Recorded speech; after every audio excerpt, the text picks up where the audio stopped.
Saya mulai aja, mudah-mudahan teman-teman semuanya memperhatikan ya. Oke, yang baru yang joinnya lewat website, saya ingin perkenalkan dulu untuk nama perusahaannya. Ini nama perusahaannya PT Prabu Mega Property. Jadi kalau teman-teman familiar, sering lihat di rumah-rumah yang mau dijual kayak Era, Rewide, Century itu kan sering tuh pasang spanduk di rumah-rumah yang mau dijual. Nah ini kita perusahaannya bergerak di bidang yang sama, yaitu perusahaan perantara perdagangan properti atau agensi properti. Nah ini PT Prabu ini kita launching 21 Desember 2019. Untuk secara brandnya kita lebih dikenal dengan DB Pro. Oke, saya lanjut. Nah ini legalitasnya, ini ada SK Menkumham, kemudian nomor induk berusaha, kemudian juga ini ada SWIFT-nya sudah kita lengkapi. Nah ini sedikit beberapa alasan mengapa DB Pro lebih menarik dari brand lain ya. Yang pertama itu dari commission sharingnya Bapak Ibu ya. Jadi 90% komisi yang diterima DB Pro dari developer atau pemilik properti itu dikembalikan lagi menjadi hak broker. Bahkan mungkin nggak 90% ya. Itu bisa sampai 95% komisi yang kita terima dari developer atau pemilik properti itu dikembalikan lagi menjadi hak broker. Kemudian juga kita ada jenjang karir. Nah, DB Pro ini memiliki jenjang karir yang jelas, terukur, dan relatif mudah dicapai. Nanti saya akan jelaskan lebih detail jenjang karirnya seperti apa. Nah, di DB Pro juga kita menawarkan konsep bisnis, Bu. Konsep bisnis dalam artian Bapak dan Ibu tidak hanya sebagai broker saja, tapi di sini juga memberikan kesempatan untuk Bapak dan Ibu memiliki bisnis di bidang agensi properti. Nah, di perusahaan lain bisa nggak sih kita punya bisnis agensi properti? Bisa saja. Di Era, Rewide itu menawarkan juga konsep bisnis menjadi agensi. Caranya gimana? Dengan membeli license-nya, membeli franchise-nya. Nah, tentunya kalau di sana biayanya besar, Pak. Jadi untuk beli license franchise-nya aja, kemudian ada royalty-nya, itu cukup mahal. Nah, di kita itu sesaat setelah Bapak dan Ibu bergabung itu sudah bisa menjalankan bisnisnya seperti itu. Nah, kemudian kita juga ada passive income-nya. Nanti saya akan jelaskan dapat dari mana passive income-nya. Nah, ini kemudian edukasinya ini berkelanjutan ya, baik online maupun offline. Nah, ini mungkin Bu Evi yang belum pernah mendapatkan penjelasan, ini bisa sebagai gambaran konsep bisnis pembeda DB Pro dengan brand lain. Nah, ini kenapa sih kita bisnis properti ya? Mungkin Bapak dan Ibu ada yang backgroundnya bukan dari properti. Nah, ini mungkin beberapa alasan kenapa sih kita bisnis properti. Yang pertama itu kebutuhan primer Bapak Ibu ya. Jadi properti ini bukan produk musiman, Bu. Jadi kita di bisnis yang kalau boleh dibilang itu nggak ada matinya. Jadi setiap tahun orang butuh rumah. Setiap orang menikah, cita-citanya apa sih? Impiannya pengen punya rumah. Jadi nggak ada matinya, bukan bisnis musiman. Jadi kalau sekarang lagi musim sepeda nih, orang goes-goes ya, kita bisa prediksi itu setahun 2 tahun ke depan pasti itu akan mulai hilang. Dulu ramai batu akik ya, batu akik sampai orang-orang ngikutin tuh bisnis batu akik, tapi setahun 2 tahun hilang. Tetapi bisnis properti dari dulu sampai sekarang tetap ada, tetap berjalan. Nah, kemudian properti juga sebagai sarana investasi, Bu, Bapak ya. Jadi kalau kita boleh ini kan ilustrasikan, Tuhan itu menciptakan bumi itu hanya sekali, Bu. Lahan, tanah itu hanya sekali diciptakan, tapi penduduk semakin lama semakin banyak. Udah miliaran penduduk di dunia ini. Sedangkan lahannya tetap segitu gitu, tapi penduduknya makin banyak. Tentunya ini kebutuhan akan properti akan semakin meningkat ya. Tentunya nilai jual, harga properti itu akan selalu naik seperti itu. Hampir 100% harga selalu naik. Kemudian demand-nya tinggi. Kalau Bapak dan Ibu sering baca berita ya, itu backlog kebutuhan dan ketersediaan properti itu sampai 7 juta unit ya. Kenapa pemerintah mengadakan program rumah subsidi, yaitu tadi untuk memenuhi kebutuhan-kebutuhan properti yang tidak terpenuhi. Nah, kemudian yang terakhir, kenapa kita bisnis properti? Itu adalah potensi income yang besar dan tak terbatas ya. Kalau kita bicara bisnis gitu, sekarang musim tuh bisnis kaos, bisnis kosmetik, bisnis pemutih. Untuk dapat profit 1 juta aja kalau kita jualan kaos mungkin butuh jual berapa piece ya. Kalau harga 200.000, keuntungan 40.000 atau 20.000 mungkin harus jual selosin lebih ya. Hampir 2 losin kita harus jual. Nah, tetapi di properti untuk dapat jutaan, belasan juta, puluhan juta itu bisa hanya menjual 1 unit saja gitu. Nah, kabar baiknya saat ini effort atau keringat kita jualan properti sama jualan kosmetik pemutih atau jualan kaos itu effortnya sama, Pak. Jadi keringatnya sama. Apa sih yang kita kerjakan kalau misalnya kita bisnis kaos? Ya sekarang kita jual di FB misalnya, di status WA, broadcast sama properti juga. Kita broadcast di FB, kita broadcast di WA, sama, keringatnya sama, tapi potensi income-nya jauh lebih besar. Kita jual 1 unit aja bisa puluhan bahkan belasan juta bisa kita dapat. Nah, itu beberapa alasan kenapa sih bisnis properti ini bisnis yang menjanjikan dan bukan bisnis musiman. Nah, seperti itu. Oke, saya lanjut ke slide berikutnya. Nah, mungkin Bapak dan Ibu yang baru join hanya baca-baca dari website mungkin masih bingung apa sih yang kita kerjakan kalau kita join di DB Pro ini. Nah, ini kita ada 3 aktivitas bisnis di DB Pro ini. Yang pertama itu rekrut, yang kedua itu melakukan selling, yang ketiga itu listing. Saya akan jelaskan satu persatu lebih detail, tapi untuk diketahui bahwa ketiga aktivitas bisnis ini semuanya memiliki potensi income, baik itu merekrut, selling maupun listing. Nah, kemudian yang pertama ini rekrut. Apa sih yang dimaksud dengan rekrut? Rekrut itu adalah dengan membentuk tim bisnis sendiri dengan mencari dan merekrut calon broker baru. Ya, kalau kita bicara bisnis ya tentunya kita harus ada karyawan lah, harus ada orang yang kita pekerjakan misalnya, contohnya seperti itu. Nah, kita juga kalau kita hanya kerja sendiri, hanya melisting dan selling ya kita belum menjalankan bisnisnya. Karena kalau namanya bisnis kita harus punya karyawan. Caranya gimana? Dengan merekrut gitu. Nah, alat bantu di dalam merekrut ini kita sudah siapkan alamat website pribadi. Jadi Bapak dan Ibu ketika diaktifasi itu kita kirimkan tuh data-datanya, data login, kemudian website pribadi untuk merekrut, kemudian website untuk mempromosikan listingan itu kita sudah kirim pada saat diaktifkan melalui WA. Jadi website pribadi ini fungsinya apa sih? Mungkin teman-teman atau Bapak dan Ibu nggak tahu nih fungsinya buat apa sih. Nah, itu fungsinya maksudnya adalah untuk merekrut, Bu. Bapak dan Ibu bisa merekrut broker dari seluruh Indonesia bahkan dunia gitu dengan website tersebut. Ketika ada orang atau ada yang tertarik dengan penawaran website pribadi Bapak dan Ibu dan ketika dia join itu akan otomatis menjadi tim Bapak dan Ibu kayak gitu. Jadi nggak usah capek-capek misalnya ngejelasin kata-katanya gimana sih, kirim aja alamat websitenya biar mereka baca-baca seperti itu. Kemudian alat bantu yang kedua selain website pribadi itu ada konten-konten promosi. Nah, kita menyadari nih nggak semua Bapak dan Ibu ini backgroundnya dari marketing ya, makanya mungkin beberapa orang akan bingung kata-katanya gimana sih mau kita promosikan alamat website tersebut gitu. Nah, kita sudah siapkan konten-konten promosinya ya, itu di channel Telegram. Seperti itu. Oke, sebentar. Oke, saya lanjut. Konten-konten promosi itu bisa dicopas Bapak dan Ibu ya. Bisa dicopas, tinggal diselipkan alamat website pribadi Bapak dan Ibu gitu ya.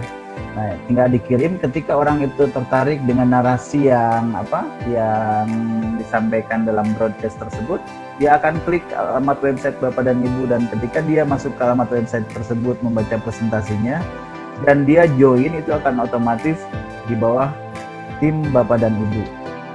Nah, kemudian alat bantu buat Bapak dan Ibu dalam merekrut itu juga kita ada namanya Business Opportunity Presentation. Jadi ini alat bantu kita untuk menjelaskan kepada calon broker yang Bapak dan Ibu rekrut ini offline ya, di kantor itu jadwalnya setiap hari Rabu dan Kamis jam 10 pagi. Jadi kalau Bapak dan Ibu mau beriklan lowongan kerja itu nggak usah repot-repot mendampingi, silahkan arahkan saja ke kantor jam 10 setiap hari Rabu dan Kamis. Nanti kita yang akan mempresentasikan konsep bisnis yang di Bipro tawarkan. Nah, ketika mereka bergabung, tertarik, itu nanti tetap akan dimasukkan ke pengundangnya, kepada yang mereferensikan untuk datang ke kantor.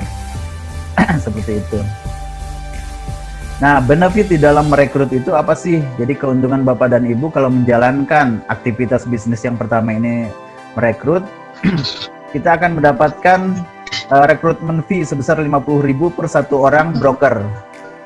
Jadi setiap ada broker yang bergabung yang berhasil kita rekrut, kita akan mendapatkan rekrutmen fee 50.000. Nah, kemudian benefit yang kedua itu ada namanya overriding bonus. Overriding bonus ini besarannya 5% sampai 10% dari komisi yang dibayarkan oleh developer atau pemilik properti. Overriding bonus ini bersifat passive income dan bahkan ini bisa diwariskan. Overriding bonus ini tidak bersyarat. Walaupun Bapak dan Ibu hanya punya satu orang broker, itu tetap dibayarkan. Overriding bonus ini jadi komisi yang kita terima kalau misalnya broker yang berhasil kita rekrut itu berhasil closing, berhasil menjual listingan yang ada di Bipro atau listingannya terjual. Nah, kita sebagai perekrutnya akan mendapatkan namanya overriding bonus. Besarannya berapa? Itu 5-10% dari komisi yang dibayarkan pemilik properti atau developer.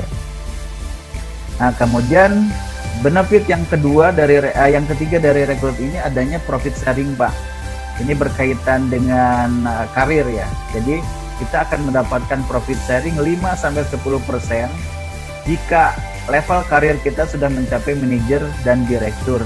Kita akan mendapatkan profit sharing 5-10% dari komisi yang dibayarkan developer atau pemilik properti.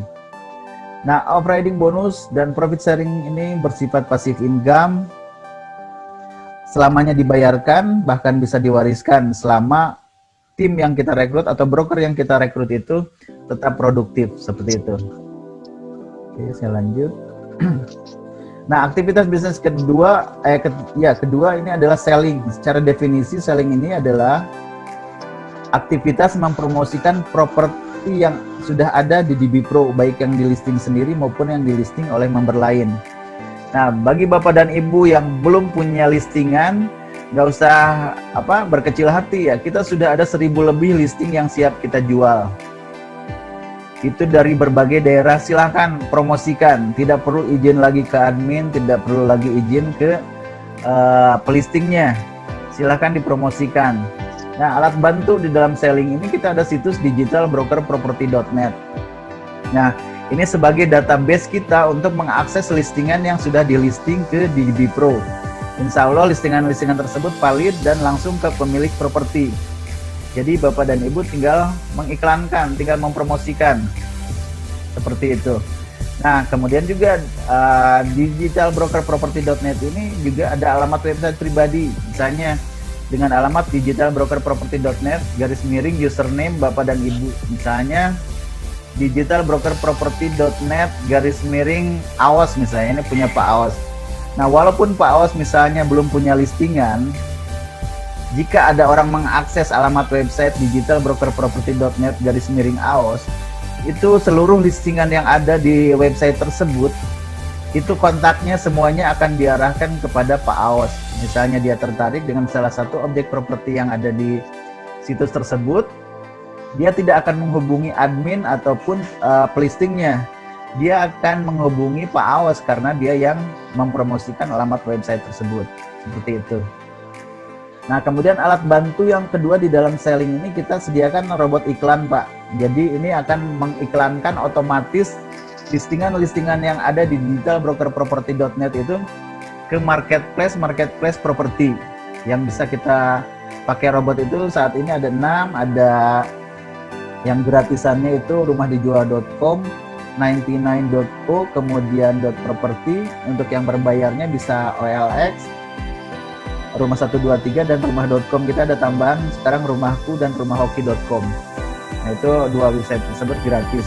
Nah ini otomatis Bapak dan Ibu, jadi mengiklannya nggak manual satu-satu, bisa sehari 100 iklan 200 iklan kita jalankan, robotnya itu akan mengupload listingan-listingan yang ada di Bipro untuk kita iklankan. Untuk Bapak dan Ibu yang di luar kota misalnya, kita bisa instalkan melalui remote ya, kita instalkan dengan meremote komputer Bapak dan Ibu. Jadi jangan khawatir walaupun Bapak dan Ibu tinggal di Sulawesi misalnya, mau menginstal robotnya, mangga kita bantu nanti instalkan robot iklannya. Nah kemudian alat bantu yang ketiga di dalam selling ini ada namanya eksekutor.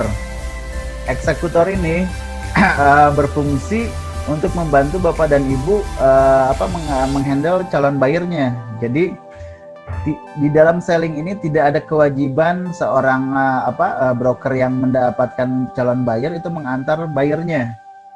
Jadi cukup mengarahkan sampai pada jadwal survei seperti itu. Jadi nanti ada orang yang menghandle-nya, sehingga ini memungkinkan orang di Kutub Utara, ekstrimnya ya, orang di Kutub Utara menjualkan rumah yang ada di Bandung misalnya, di Padalarang misalnya, karena tidak ada kewajiban untuk mengantar buyer seperti itu. Nah kemudian benefit di dalam selling ini ada namanya selling fee. Selling fee ini adalah komisi yang diterima broker apabila berhasil menjual properti yang dilisting di Bipro. Nah besaran selling fee ini berapa? Nah untuk secondary listing ini adalah rumah-rumah second atau properti second yang bukan dari developer seperti itu. Besarannya berapa? Selling fee ini itu besarannya 35% dari komisi yang dibayarkan pemilik properti. Nah kemudian ada namanya selling fee yang kedua itu untuk primary listing itu besarannya 50% dari komisi yang dibayarkan developer. Jadi kalau kita berhasil menjual listingan primary ya, rumah-rumah baru, apartemen baru, ruko baru, atau kaflingan tanah yang dari developer, itu kita akan mendapatkan selling fee sebesar 50% dari komisi. Nah nanti ini akan lebih jelas nanti di ilustrasi perhitungan komisinya. Nah kemudian ini sekilas alur selling, nanti mungkin ada trainingnya tersendiri, tapi secara garis besar alur selling itu kita harus login dulu ke alamat situs digitalbrokerproperty.net untuk mengetahui data-data internal listingan tersebut. Nah setelah itu kita pilih listing yang mau kita promosikan. Nah kemudian kita promosikan, iklankan di marketplace, di medsos dan lain-lain, dimanapun Bapak dan Ibu bisa berpromosi. Silahkan promosikan listingan-listingan yang ada di digitalbrokerproperty.net tersebut tanpa harus minta izin dulu ke admin, ke listingnya, silahkan langsung. Nah setelah kita promosikan dan mendapat respon dari buyer, tugas kita hanya sampai untuk mengarahkan calon buyer tersebut survei. Setelah itu, Bapak dan Ibu silahkan menghubungi pelistingnya atau menghubungi admin, atau bisa minta tolong di grup untuk menghubungi pelistingnya seperti itu. Nah, pelistingnya ini nanti yang akan mengantar buyer. Nah, pada kondisi pelistingnya tidak bisa mengantar buyer, kita sediakan eksekutor untuk mengeksekusi penjualan untuk Bapak seperti itu. Nah, itu dari selling. Job desk kita yang ketiga, aktivitas bisnis kita yang ketiga itu adalah melisting. Secara definisi, melisting itu adalah aktivitas mencari properti yang mau dijual, Pak, dan mau dikerjasamakan dengan Bipro untuk dibantu dijualkan. Properti apa saja sih yang bisa dilisting? Nah, ini properti yang bisa dilisting itu bisa rumah, apartemen, ruko, kos-kosan, hotel, gudang, pabrik, SPBU dan lain-lain. Nah ini bisa kita listing. Alat bantu untuk melisting ini ada namanya digitalbrokerproperty.net, seperti tadi saya jelaskan juga untuk alat bantu selling ya. Di sini juga alat bantu listing. Jadi semua listingan yang sudah Bapak listing itu silahkan diupload ke digitalbrokerproperty.net. Maksudnya untuk apa? Maksudnya adalah untuk biar teman-teman lain sesama di Bipro ya, broker-broker lain sesama di Bipro itu bisa membantu menjualkan listingan Bapak dan Ibu. Sehingga secara teori ya, kalau misalnya Bapak listing satu rumah, Bapak upload ke digitalbrokerproperty.net, nanti itu teman-teman lain itu akan bantu jualkan, kayak gitu. Member kita sudah ada 400 lebih ya, 400-an. Jadi bisa dibayangkan tuh kalau Bapak melisting satu rumah, misalnya rumah tetangga, Bapak bantu jualkan dan daftarkan ke BB Pro, itu akan dibantu teman-teman lain gitu. Anggaplah 10%, 20% dari 400 tadi, 80 orang akan bantu jualkan listingan yang Bapak Ibu listing gitu, seperti itu. Nah, di dalam alat bantu ini juga kita sediakan juga co-listing system. Nah, ini untuk memudahkan Bapak dan Ibu dalam melisting. Nah, co-listing system ini kapan sih bisa kita gunakan? Biasanya kita pakai itu apabila objek listingan properti yang mau kita listing itu jauh dari tempat domisili kita. Misalnya Pak Aos tinggal di Bandung, misalnya mau melisting rumah yang di Bekasi karena kondisinya, lokasinya jauh dan gak memungkinkan ke sana. Pak Aos bisa kerjasama dengan member kita yang ada di Bekasi. Nah, seperti itu. Jadi sangat memudahkan. Orang Makassar mau melisting rumah di Bandung, nggak usah ke Bandung. Nanti kita bantu untuk melistingnya, seperti itu. Nah, benefit di dalam listing ini ada namanya listing fee. Jadi listing fee ini adalah komisi yang diterima broker apabila listingan broker tersebut terjual. Besaran listing fee itu untuk secondary listing itu 35% dari komisi yang diterima dari pemilik properti. Kemudian untuk primary listingnya itu 25% dari komisi yang dibayarkan developer. Kenapa sih lebih kecil ya primary listing? Karena itu unitnya banyak, Pak. Biasanya kalau kita MOU kan satu perumahan itu bisa puluhan bahkan ratusan unit, seperti itu. Nah, alur melisting nanti ada trennya tersendiri, tetapi secara garis besar alur melisting itu adalah melakukan validasi. Jadi kita harus visit objek yang mau kita listing dan juga kita harus ketemu langsung dengan pemilik propertinya. Kita ada namanya form, itu form listing. Ketika aktivasi, Bapak dan Ibu sudah dikirimkan form listingnya, itu bisa digunakan. Kalau misalnya jauh di luar kota, nggak perlu ke kantor minta form listing, tinggal di print saja form listingnya. Nanti ketemu pemilik properti, itu silakan di isi dan ditandatangan pemilik properti. Kemudian setelah melakukan validasi, kita registrasi Bapak dan Ibu ya. Kita registrasi itu ke adminnya kebetulan Ibu Tia, jadi silakan nanti diregistrasi. Setelah diregistrasi itu bisa kita promosikan. Promosi paling awal itu adalah mengupload listingan kita itu ke digitalbrokerproperty.net. Maksudnya itu adalah untuk biar rekan-rekan lain itu membantu untuk menjualkan, seperti itu.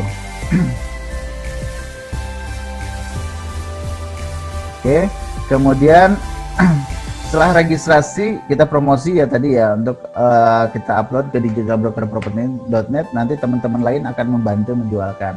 Nah, itu 3 job desk kita: rekrut, selling, dan listing. Nah, Bapak dan Ibu bisa melakukan ketiga job desk ini atau hanya pilih salah satunya saja, silahkan, tidak masalah. Jadi mana passionnya di mana, ngerekrut saja boleh, misalnya selling saja boleh, atau melisting saja boleh, atau lakukan ketiga-tiganya, itu akan lebih bagus. Seperti itu. Oke, saya lanjut. Kemudian ini adalah jenjang karir. Nah, jenjang karir kita yang pertama itu adalah broker properti. Sesaat Bapak dan Ibu join di BB Pro, itu karir kita yang pertama itu adalah sebagai broker properti. Benefitnya apa di dalam broker properti ini? Kita sudah bisa melisting, sudah bisa merekrut, sudah bisa melakukan selling. Kita sudah bisa mendapatkan rekrutmen fee, selling fee, listing fee, dan off-riding bonusnya juga sudah bisa kita dapatkan di broker properti ini. Dari broker properti kita akan naik ke supervisor. Syaratnya apa untuk menjadi supervisor? Kita sudah punya 10 broker yang kita rekrut langsung, kita akan naik ke supervisor. Benefitnya apa? Kita akan diberikan akun-akun berbayar marketplace properti seperti OLX, Rumah 123 maupun Rumah.com, seperti itu. Nah, dari supervisor kita naik ke manajer. Syarat untuk jadi manajer dari supervisor, manajer itu mensyaratkan kita memiliki jumlah broker yang kita rekrut langsung itu 50 orang. Jadi kalau kita sudah punya tabungan di supervisor itu 10 orang, jadi kita tinggal nambah 40 orang lagi.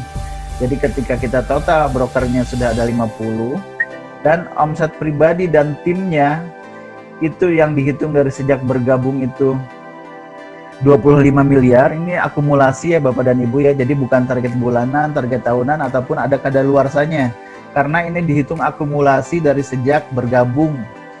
Itu dihitungnya omset pribadi dan timnya ketika sudah mencapai 25 miliar dan jumlah timnya yang direkrut langsung 50 orang, kita akan naik ke manajer.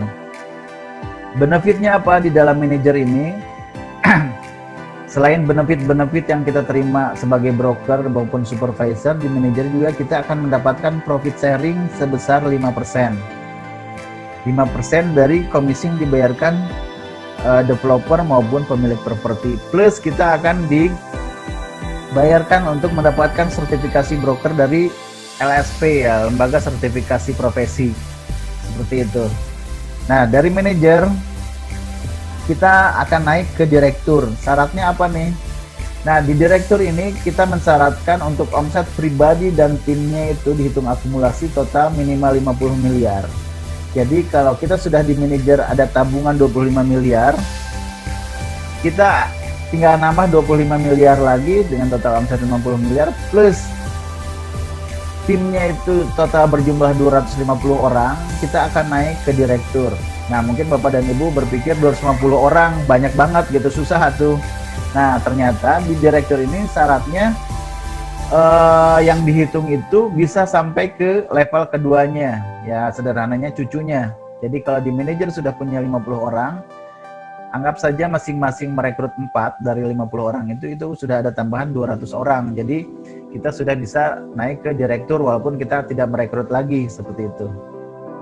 Nah, di direktur ini benefitnya apa? Selain benefit broker properti, supervisor maupun manajer kita dapatkan, kita juga dapat tambahan profit sharing 10% Bapak dan Ibu ya. Ini profit sharing 10% dari komisi yang dibayarkan developer atau pemilik properti. Oke. Nah, ini ilustrasi perhitungan komisi properti primary. Transaksi dilakukan oleh 2 orang broker berbeda. Nah, ini contoh ilustrasi perhitungan komisi rumah baru ya dari developer atau pemilik properti. Rumah baru dari developer ya. Namanya dari developer sih kalau rumah baru ya. Nah, ini contoh transaksinya. Broker A berhasil menjual listingan primary yang dilisting oleh broker B seharga 500 juta. Komisi dari developer 3% atau 15 juta. Si broker A, dia yang berhasil mendapatkan pembelinya, dia berhak mendapatkan yang namanya selling fee karena dia yang berhasil menjualnya. Selling fee yang didapat broker A itu adalah 50% dari 15 juta. Si broker A dia mendapatkan 7,5 juta. Kemudian si broker B, dia yang melisting properti tersebut, dia mendapatkan yang namanya listing fee. Berapa besarannya? Karena ini properti primary atau properti baru dari developer, dia dapat listing fee 25% dari 15 juta. Dia dapat 3.750.000. Kemudian upline A. Upline A ini siapa? Upline A ini adalah broker yang berhasil merekrut broker A. Jadi upline A ini adalah broker yang berhasil merekrut broker A. Upline A akan mendapatkan operating bonus dari produktivitas A ini karena broker A ini berhasil menjual. Si upline ini dapat operating bonus besarannya berapa? Dia mendapatkan 5% dari 15 juta, dia dapat 750.000. Dan jika upline A ini ketika transaksi itu terjadi sudah posisinya di manajer, upline A ini akan mendapatkan tambahan namanya profit sharing, besarannya berapa? 5%. Dia dapat tambahan lagi 5%, dapat 750.000. Dan jika posisi upline A ini ketika transaksi itu terjadi sudah berada di direktur, dia akan dapat tambahan lagi 10%. Jadi total yang bisa didapatkan upline A ini dia bisa mendapatkan sampai 15%. Nah, kemudian upline B. Upline B ini siapa? Upline B ini adalah broker yang merekrut si broker B ini. Karena broker B ini listingannya terjual, yang merekrutnya juga dapatnya operating bonus besarannya berapa? 5% dari 15 juta. Dia dapat 750.000. Nah, ini ilustrasi perhitungan transaksi yang dilakukan oleh 2 orang broker berbeda. Produknya ini rumah baru dari developer. Nah, kemudian ini contoh ilustrasi perhitungan komisi properti primary, transaksi dilakukan oleh 1 orang broker. Contoh transaksinya, broker A berhasil menjual listingan primary yang dilisting oleh broker A sendiri seharga 500 juta. Komisi dari developer 3% atau 15 juta. Dari sellingnya si broker A ini mendapatkan selling fee besarannya 50% dari 15 juta, dia dapat 7,5 juta. Kemudian dari listingnya, karena yang melistingnya juga broker A, si broker A ini dapat juga listing fee, dia dapat 25% dari 15 juta, dia dapat 3.750.000. Kemudian upline A. Upline A ini ya seperti tadi sudah dijelaskan, upline A ini adalah broker yang berhasil merekrut si broker A. Dia akan mendapatkan overriding bonusnya itu 10%. Kalau tadi 5%, di sini di transaksi ini dia dapatnya 10%. Dia dapat 10% kali 15 juta, dia dapat 1,5 juta dari overriding bonus. Kemudian jika upline A ini pada saat transaksi ini terjadi posisinya sudah di posisi manajer, dia akan mendapatkan tambahan profit sharing 5%. 5% kali 15 juta dia dapat 750.000. Dan jika posisi upline A ini posisinya sudah direktur, dia mendapatkan profit sharingnya 10% atau 1,5 juta. Jadi total upline A ini kalau posisinya sudah jadi direktur, dia akan mendapatkan keuntungan sampai 20% dari transaksi yang hanya 500 juta gitu. 20% dari 15 juta dia dapat 3 juta. Nah, kalau kita lihat ya, dari selling fee kita keluarkan 50%, kemudian listing fee kita keluarkan 25%, itu sudah 75%. Terus operating bonus 10%, itu sudah 85%. Terus kalau misalnya posisinya direktur, kita keluarkan lagi 10%, itu 95% dari komisi yang diterima perusahaan itu diberikan lagi kepada broker. Jadi perusahaan itu hanya mengambil 5-10%-nya saja. Ya, kenapa sih bisa seperti itu ya? Visi kita memang pada akhirnya nanti perusahaan ini hanya sebagai wadahnya. Yang menjalankan bisnisnya adalah Bapak dan Ibu. Kita hanya menyiapkan fasilitas support sistemnya, kantor, sistem IT, dan lain-lain. Yang punya bisnisnya Bapak dan Ibu, mau mengembangkannya secepat apa, sebesar apa, yaitu tergantung, kita kembalikan lagi kepada Bapak dan Ibu. Seperti itu. Nah, kemudian ini ilustrasi perhitungan komisi properti sekundari. Transaksi dilakukan oleh dua orang broker berbeda. Jadi ini properti sekundari ini rumah-rumah second, Pak, dari pemilik properti ya, bukan dari developer. Nah, ini contoh transaksinya. Broker A berhasil menjual rumah second yang dilisting oleh broker B seharga 500 juta. Komisi dari pemilik properti 3% atau 15 juta.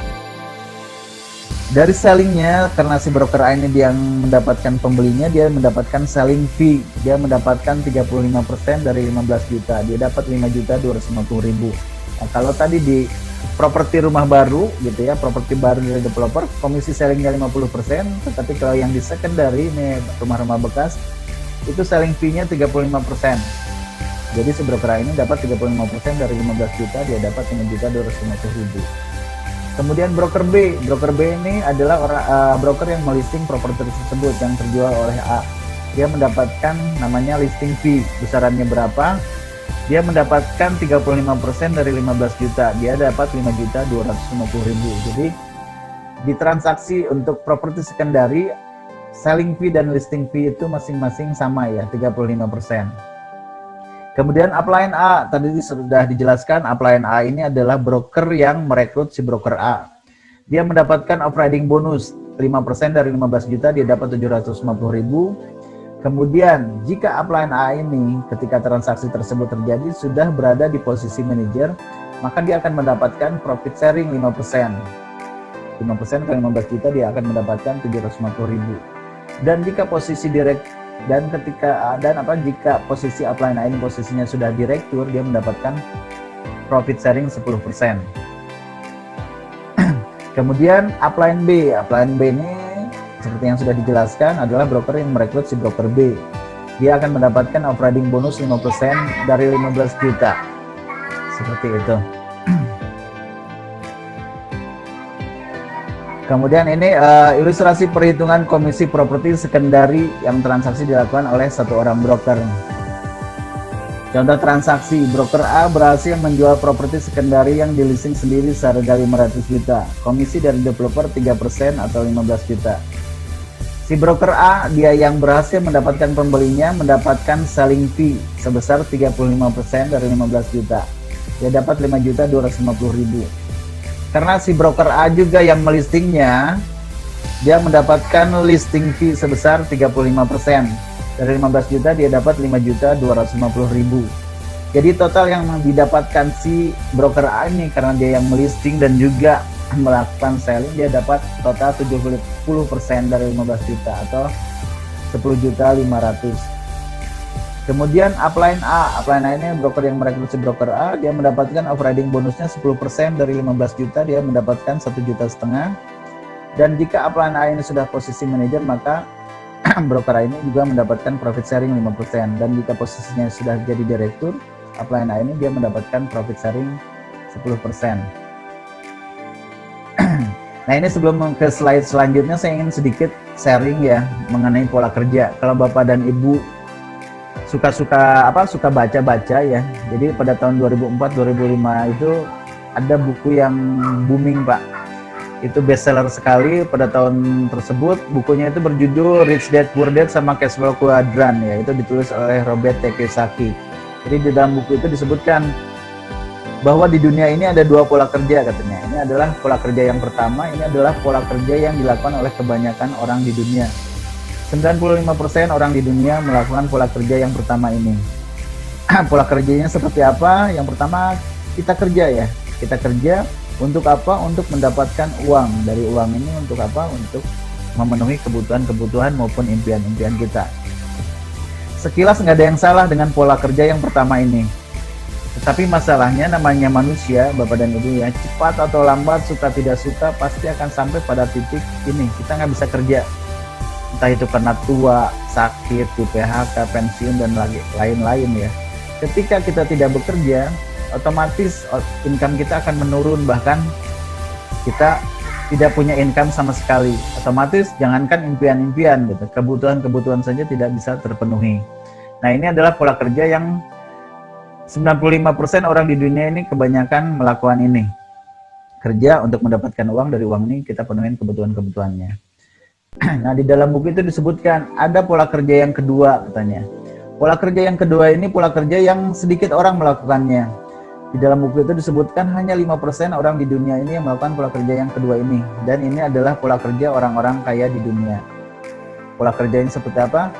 Kita kerja, tetapi kerja di sini bukan langsung untuk mendapatkan uang, Bapak dan Ibu ya. Jadi kita kerja untuk mendapatkan yang namanya aset. Aset yang bagaimana? Aset yang menghasilkan uang. Dari uang ini kita penuhin kebutuhan-kebutuhan kita maupun impian-impian kita. Nah, secara definisi aset itu di dalam buku itu disebutkan bahwa aset itu adalah sesuatu yang kita miliki yang bisa menghasilkan uang tanpa keterlibatan kita langsung, tanpa kita harus bekerja gitu. Contoh sederhananya mungkin kos-kosan lah misalnya. Kita punya kos-kosan 100 pintu misalnya, sebulan 500.000 ya. 100 kali 550 juta kita bisa dapat. Itu tanpa kerja gitu. Kita mau sakit, kita mau jalan-jalan ke luar negeri, selama kos-kosan tersebut ada yang menyewa, ada yang ngekos di kosan itu, kita tetap mendapatkan penghasilan. Seperti itu. Nah, itu contoh sederhananya aset ya, seperti itu. Nah, di pola kerja yang kedua ini namanya manusia, sama ya, cepat atau lambat, suka tidak suka pasti akan sampai pada titik ini. Kita nggak bisa bekerja. Nah, ketika kita nggak bekerja, otomatis kita akan berhenti, akan mendapatkan penghasilan. Tetapi di pola kerja yang kedua ini kita masih memiliki aset, Pak. Aset yang menghasilkan uang. Nah, dari uang ini kita penuhin kebutuhan-kebutuhan kita. Nah, itu mungkin sekilas. Nah, korelasinya apa sih dengan DB Pro gitu? Seperti tadi yang saya sampaikan di awal, bahwa DB Pro itu menawarkan konsep bisnisnya juga gitu. Tidak hanya kita join di agency itu hanya sebagai broker yang hanya bisa melisting ataupun selling. Sampai kapan sih kita bisa melisting, kita bisa beriklan, selling? Itu cepat atau lambat, suka tidak suka pasti akan sampai kita pada titik jenuh atau sakit atau apa, bahkan kita mungkin ekstrimnya meninggal. Sejago apapun kita melisting, sejago apapun kita melakukan selling, ketika kita tidak melakukannya karena sakit atau apa, kita otomatis tidak akan mendapatkan income. Tetapi dengan kita menjalankan konsep bisnisnya, dengan merekrut, tim yang kita rekrut itu akan jadi aset kita, Bapak dan Ibu ya. Selama mereka produktif, kita akan tetap dibayarkan yang namanya overriding bonus dan profit sharing. Oke lah, misalnya aduh berat nih untuk mencapai manajer atau direktur misalnya, tetapi Bapak punya tim hanya 10 orang atau 5 orang, ketika mereka produktif, Bapak tetap akan dibayarkan overriding bonusnya, walaupun profit sharingnya mungkin belum Bapak dapatkan, tetapi setidaknya Bapak dan Ibu sudah bisa membangun aset di Bipro ini, seperti itu Pak. Oke, saya lanjut ke slide berikutnya. Nah ini mungkin karena Bapak dan Ibu sudah bergabung, saya sekilas saja. Jadi ini syarat bergabung dengan Bipro itu jujur dan berintegritas, kemudian usia minimal 18 tahun dan sudah memiliki KTP, tidak sedang bergabung dengan agensi lain. Nah ini kita tidak memperbolehkan ya, misalnya ada broker yang masih double agent, karena kita juga sedang proses REB, itu nanti akan lebih ketat persyaratannya, itu sangat sangat krusial sekali, itu nggak boleh kita double agent dengan agensi lain. Nah kemudian ini membayar biaya registrasi sebesar 150.000 dan ini dikembalikan apabila sudah closing. Nah kalau kita bicara mungkin Bapak dan Ibu nanti merekrut misalnya ya, mungkin ada sanggahannya, ada keberatan, ada objection dari teman-teman Bapak dan Ibu ya. Aduh kok mau kerja kok harus bayar 150.000. Nah kalau kita bicara angkanya 150.000 ini nggak ada apa-apanya Bapak dan Ibu, bandingkan dengan agensi lain. Mereka itu menetapkan join fee-nya itu sampai 1,5 juta Bapak dan Ibu. Untuk yang lokalnya saja itu 750.000-an. Untuk agensi asing ya era rewet itu 1 juta lebih, seperti itu. Tetap di sini kita hanya 150.000 dan itu pun dikembalikan. Nah, itu mungkin sekilas Bapak dan Ibu ya sistemnya. Nanti next beberapa hari ke depan kita akan training online untuk rekrut dan listing ya, dan juga selling. Nanti kita akan infokan di grup WA ataupun di grup Telegramnya.